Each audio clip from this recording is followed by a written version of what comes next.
Welcome back, WNST, Tassin, Baltimore, and Baltimore Positive. We are merging the streams here through the cooperation, the partnership of all of our great sponsors here.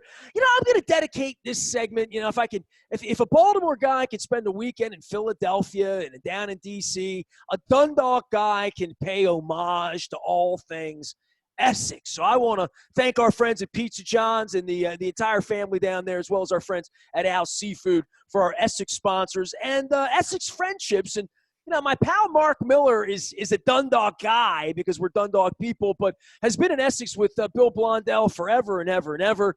And the partners of Blondell, Miller, and Schuler are our sponsors, damn good lawyers. And every week we bring Todd Schuler on, and every week I try to green room him, which I never do with anybody. If you ask Don Moeller, if you ask any of the teachers I've had on lately as part of our Teacher Appreciation Week, that I don't green room. And Schuler, you're like me, man. You're like, let's just do it. I ran for office. I'm quick on my feet. I can talk about any subject. I went to the hall, Calvert Hall, right?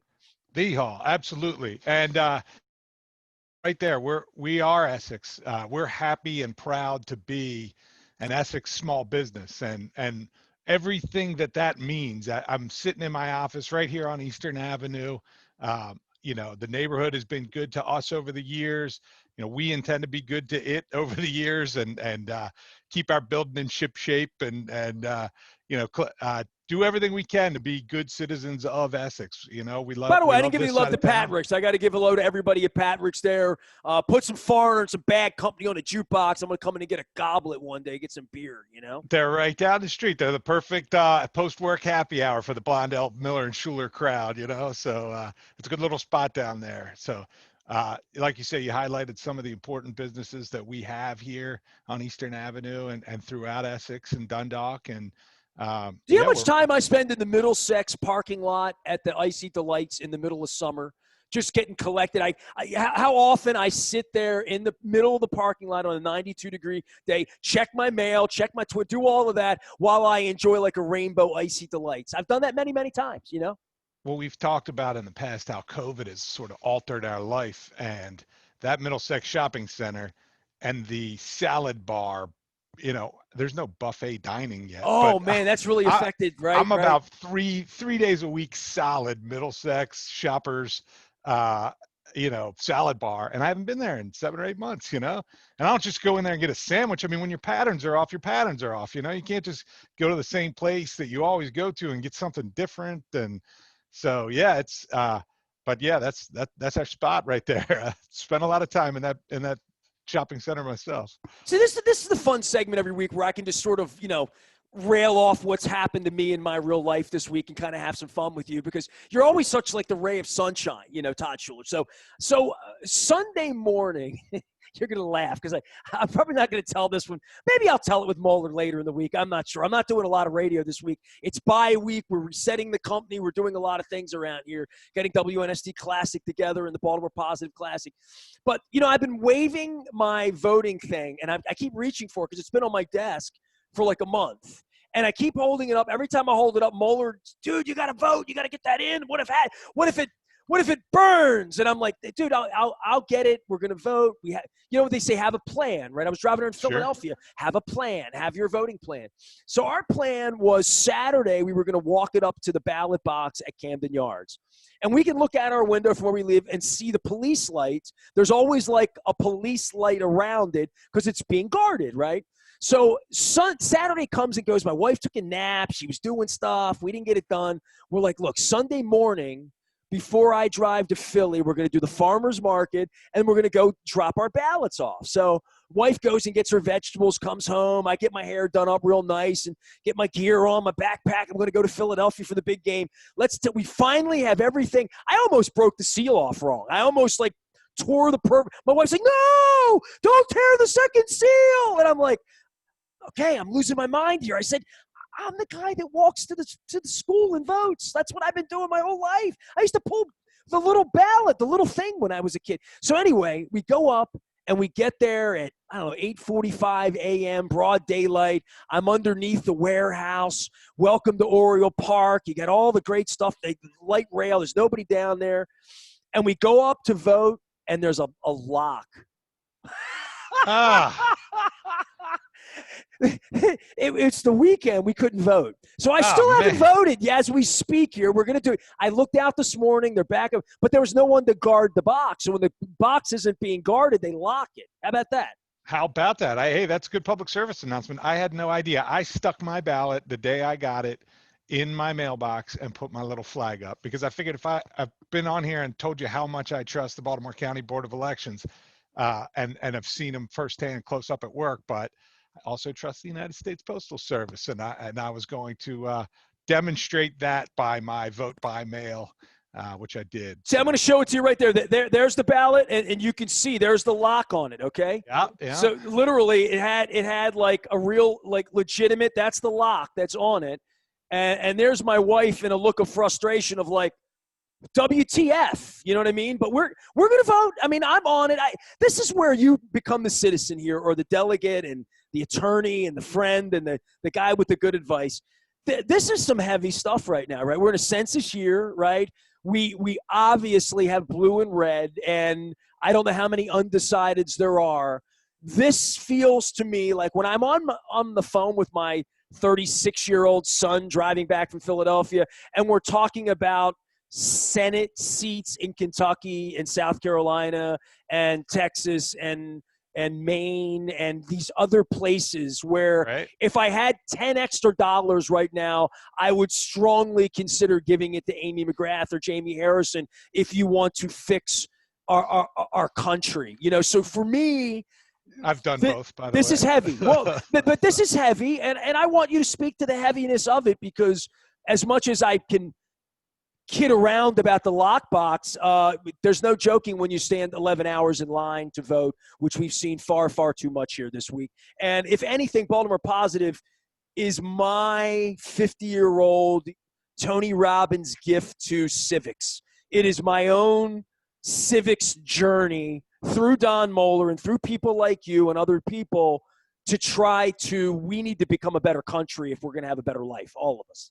Well, yeah, I mean, everybody feels like this is the most important election of our lifetime. But I can assure you that I've never participated in an election that didn't feel like the most important election of a lifetime. It is important. Every single time that we go and we cast that ballot, we are shaping the future of the United States. We're shaping the future of Essex. We're shaping the future of Baltimore, and we're shaping the future of the world around us, right? We're taking a magical step. Like this hasn't gone on forever. This is in the history of humanity. The notion that we have free and fair elections it's a blip on the radar. It's the tiniest last little portion of all of human history, and we're doing it, and we're doing it well. We have problems in this country that cannot be understated, and it's terrifying. I'm as scared as anybody else, but I know that we have the structure here to get through these terrible times. I've been hearing checks and balances ever since, I was taught that in third grade, whenever it was, right?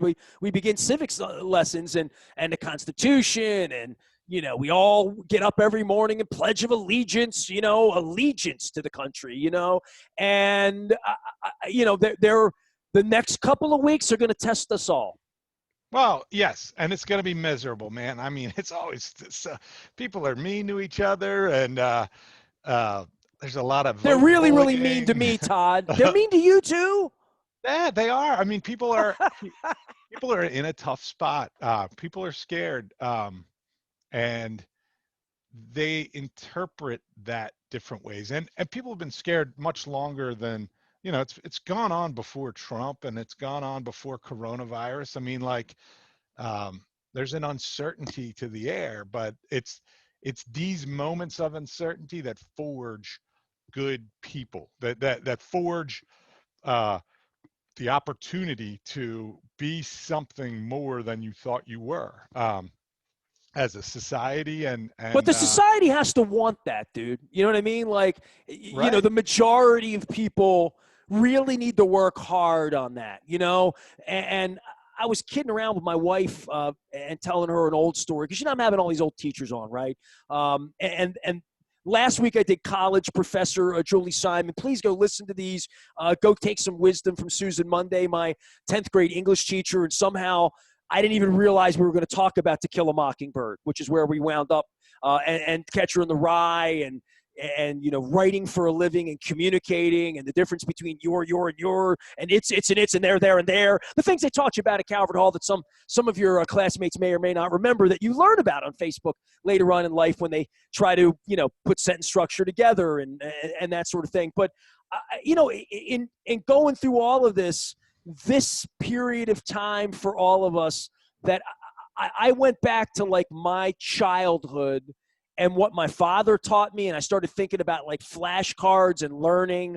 But I made my wife smile on Saturday because I told her about something, and I held it up, and I don't have it in here because I put it away. But you're younger than me. Miller might remember this. We're going to ask Mark Miller, Todd. We're going to have to ask him if he remembers this, because I did flash this memory back in the spring. There was a thing called Safety Town. I'm going to ask Moeller about this week. I'm going to ask Ted Venetoulis about this because he probably would really have a recollection of this. My wife had Safety Town in Ohio. Keep going. But I think my wife had Safety Town. Okay. So Safety Town was exactly – you're familiar with East Point Mall, right? The backside of East Point Mall. Sure. Where the tower used to be, the gray and red tower, where the Provident Bank used to be. It is currently literally the McDonald's, okay? It's the current McDonald's, not the weed shop across the store that used to be the McDonald's. The current McDonald's that sits in the parking lot, right. That literal ground and space was a caged-in structure in the early 1970s. And it was a place where we met firemen, policemen, civic workers. You learned how to cross the street. You learned what a stop sign was. You learned how to ride your bike safely. You learned how to do, right turn, left turn. You learned about police officers, fire people. It was all of that. And you went on like Saturday morning, and your parents dropped you off, and you cried, and you did an hour, like Little League, learned. It was like T-ball for civics, right? You know what I mean? It was like T-ball for this is my wife had the green light means we go. The white sign means we cross. The orange means we can't. We have to wait. We have to push the button when we cross the street. We stay between the lines. We walk on the sidewalks. We don't walk in the streets.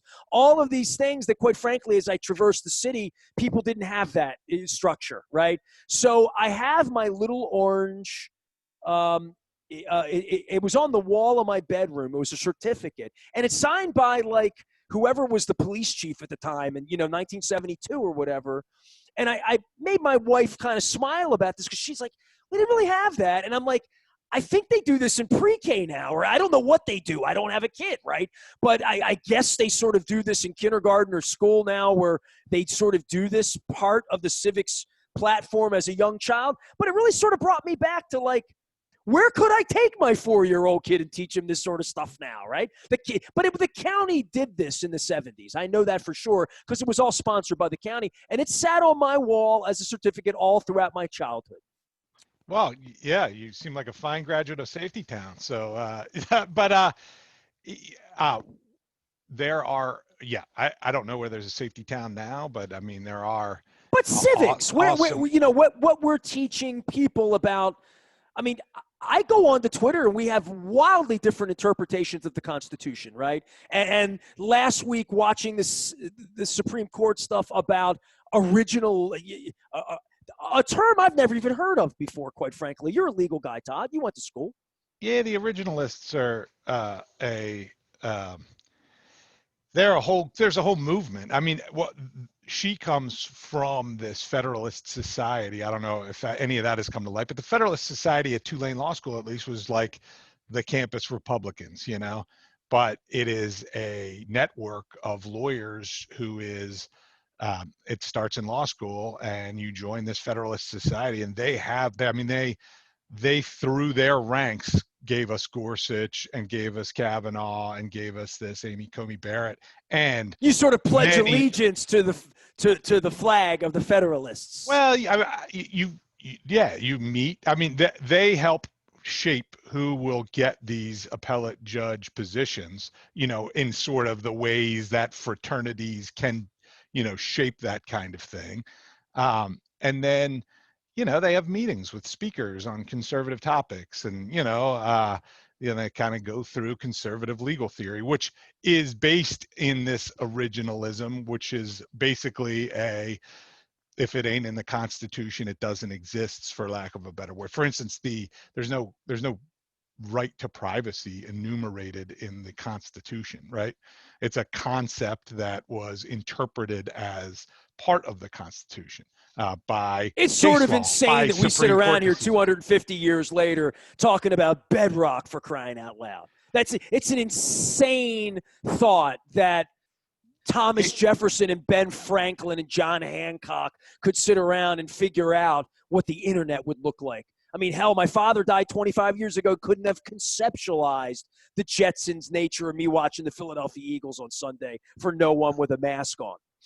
in their defense, though, that is the wisdom of the elders, like that you would toss religion, like uh, religious custom, political custom, legal custom. It is You'd all almost be the progressive if you did well. that. No, I'm not. I'm defending their position, and it's not something that I espouse, but the the the thought behind it is a bow to the wisdom of the elders. The United States Constitution, in my opinion, is the most important document ever written. So while it is 250 years old, it is still it's still full of the guidance for how we ought to be running this thing. Now, to not be But able to to the amend letter of it, the law, it's bedrock in well, regard to what is a machine gun and what is an AK, whatever the hell they are, that people are murder machines. They, there they is did they did not they could not have conceptualized many facets of modern life.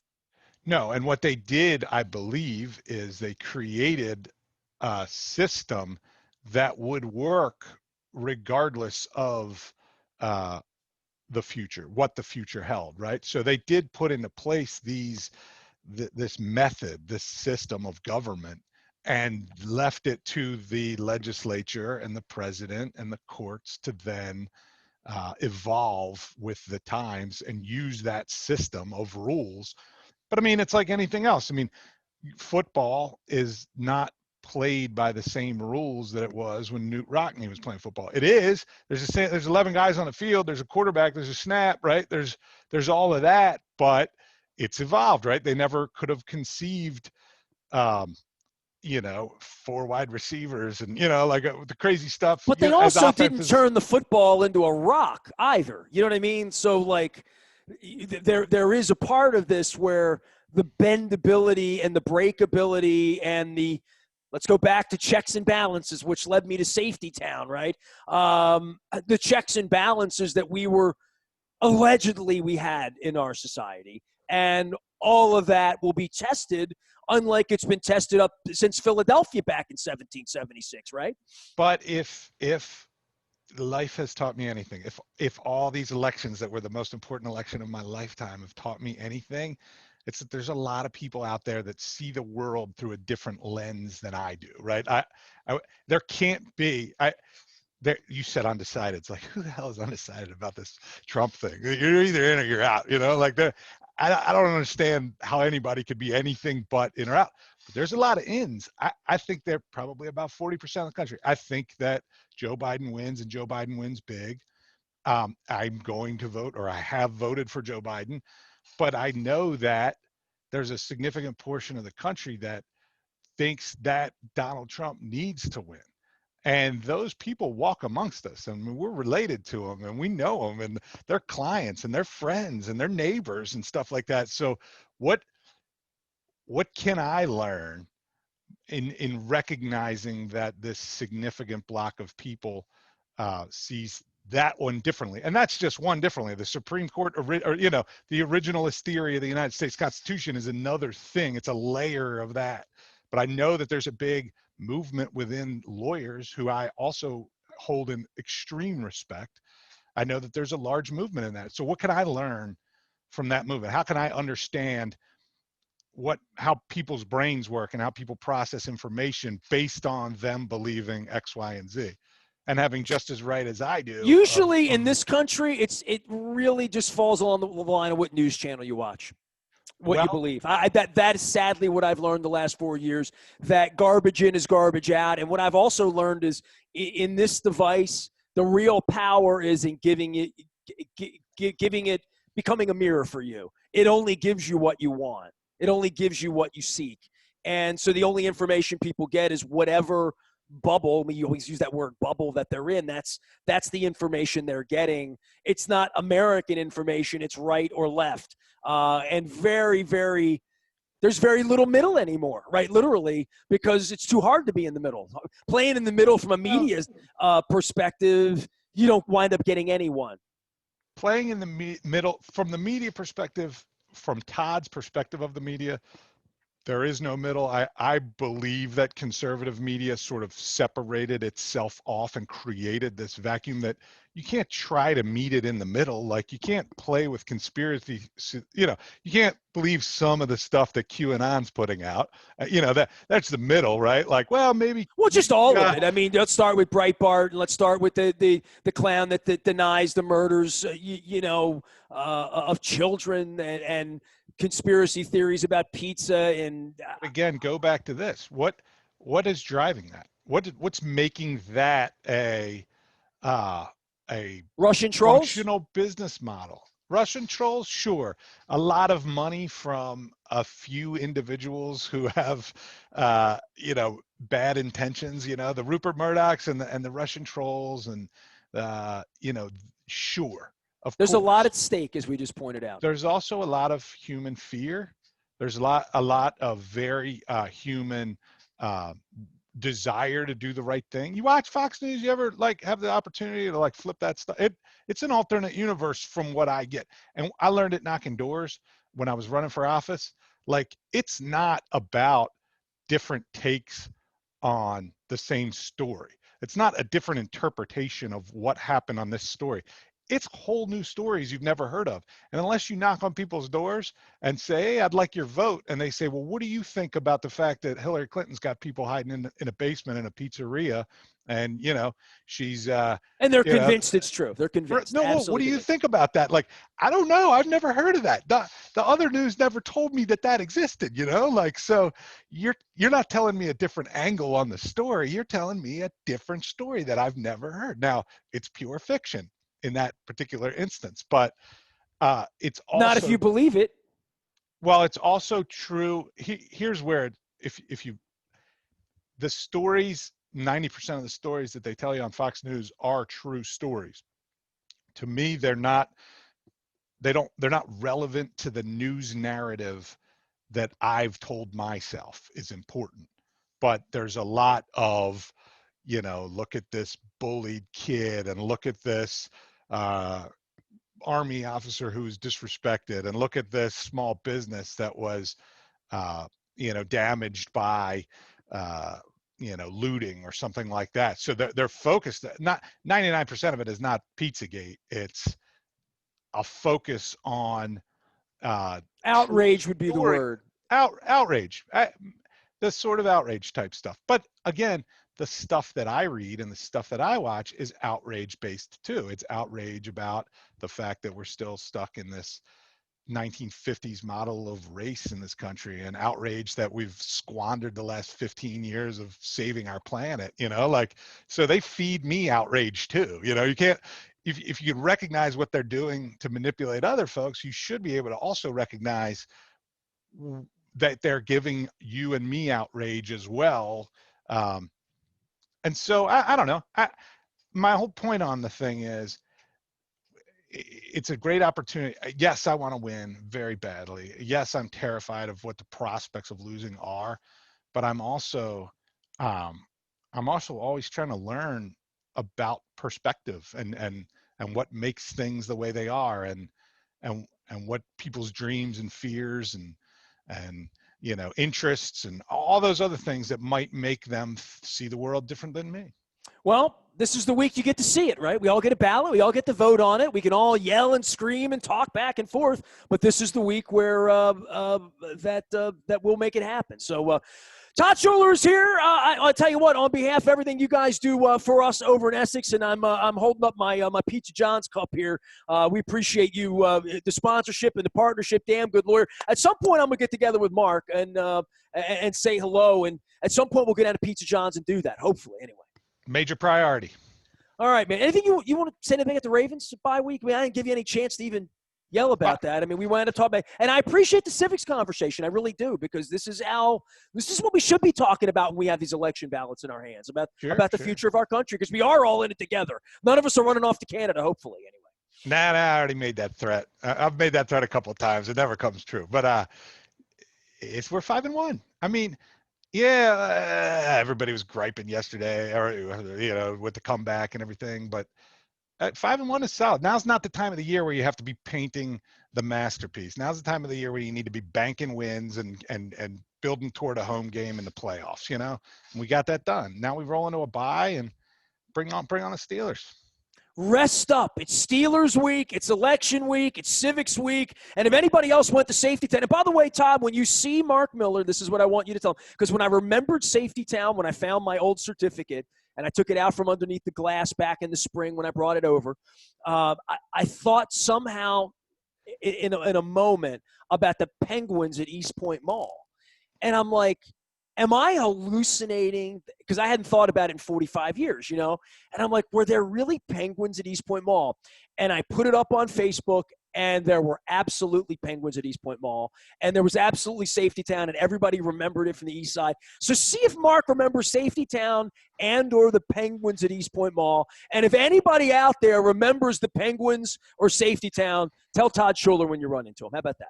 Well, let me just tell you this, since you brought up Catcher in the Rye and your English teacher earlier today. Okay. The next opportunity you have there is to compare your memory of the Penguins at East Point Mall to Holden Caulfield's memory of the Ducks in Central Park, and see what kind of psychoanalysis we can pull on you there. Because every time I have Moeller on, I am doing a Pensy Prep Dundalk High thing. Trust me. Or the Hall, Calvert Hall and Perry Hall, a little different than Pensy Prep. So, absolutely. They tried to send me to McDonough once, and literally, I tell that story all the time. I told it 2 weeks ago to Miss Chanda, my first grade teacher. They tried to send me to McDonough. Can you imagine Nestor at Pensy Prep in 1983? You could have been a McDonough guy. You got a little bit of that to you, like I don't know where I want to go there. No, Dave Muir doesn't. None of my McDonough friends believe that at all. I got to figure out, Nestor. I've been to 43 Calvert Hall Loyola Thanksgiving Day games. Talk about a tradition. I went to my first one when I was 9 months old. I've never missed one since. Right? I'll go to my 40, theoretically, if they have it, and if I can get in, it'll be my 44th, 3 months ahead of my 44th birthday. I don't know if they're going to play. If they do, I got to find a way to get in that You're stadium. too young for the Penguins, man. You're too young for the Penguins. I'm too. Yeah, you're too young. All right, Pensy. You can't erase all the FUs. You know that, right? And next week on our agenda, we'll do To Kill a Mockingbird. Todd Schuler here. You can find them at Blondell Miller Schuler, a damn good lawyer. Personal injury worker comp. Give the elevator speech real quick. Let everybody know what you do. 410-687-7878. Personal injury, workers' comp. You get hurt, you call us. We'll figure out the rest. Sometimes, like I say, you have a case. Sometimes you don't. Our consultations are free. We'll be able to tell you if it's something that is worth your time pursuing. And if it is, hopefully we'll get you compensated for whatever you're entitled to as a result of car accidents, motorcycle accidents, boating accidents, construction accidents, at work accidents, anything along those lines. And if it's in the Constitution, you know about it. Absolutely. Go quizzing me, but yes. Yeah, I was studying baseball. Schuler was going to law school. It's all good. Todd Schuler, Blondell Miller Schuler, damngoodlawyer.com. You can find me, Nasty, at WNST.net as we merge the streams. WNST and Baltimore Positive now, one in the same.